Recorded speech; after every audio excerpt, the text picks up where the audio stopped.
আমার প্রিয় মাধ্যমিকের ছাত্রছাত্রীরা, এখানে তোমরা মাধ্যমিক 2025-এ ইতিহাসের প্রশ্নপত্র দেখছো।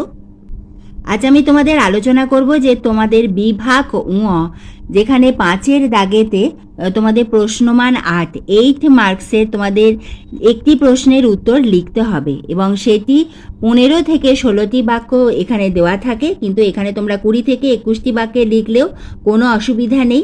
এখানে তোমাদের 3টি প্রশ্ন থাকবে, 5.1, 5.2 এবং 5.3। এই 3টি প্রশ্নের মধ্যে একটি প্রশ্ন থাকবে তোমাদের দ্বিতীয় অথবা তৃতীয় অধ্যায় থেকে, আরেকটি প্রশ্ন তোমাদের থাকবে চতুর্থ অথবা পঞ্চম অধ্যায় থেকে এবং আরেকটি প্রশ্ন তোমাদের থাকবে ষষ্ঠ অথবা সপ্তম অধ্যায় থেকে।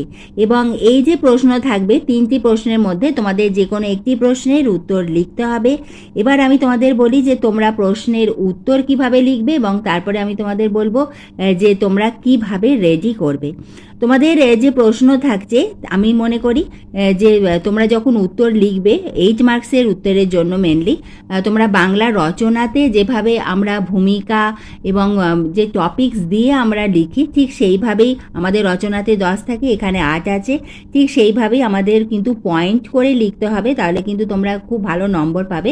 আমরা রচনার মতনই এখানে লিখব, কিন্তু রচনাতে আমরা যেখানে ভূমিকা লিখি সেই পয়েন্টে ভূমিকার জায়গায় আমরা এখানে লিখব সূচনা বা উৎপত্তি, এবং রচনাতে আমরা যেমন শেষ করি উপসংহার দিয়ে, এখানে উপসংহারের জায়গায় তোমরা লিখবে মূল্যায়ন, এবং মাঝখানে যে পয়েন্ট সেগুলো অতি অবশ্যই 8 নম্বর আছে, সেজন্য 8 পয়েন্ট বা মেনলি তোমাদের 5 থেকে 6টা পয়েন্ট হলে খুব ভালো হয়।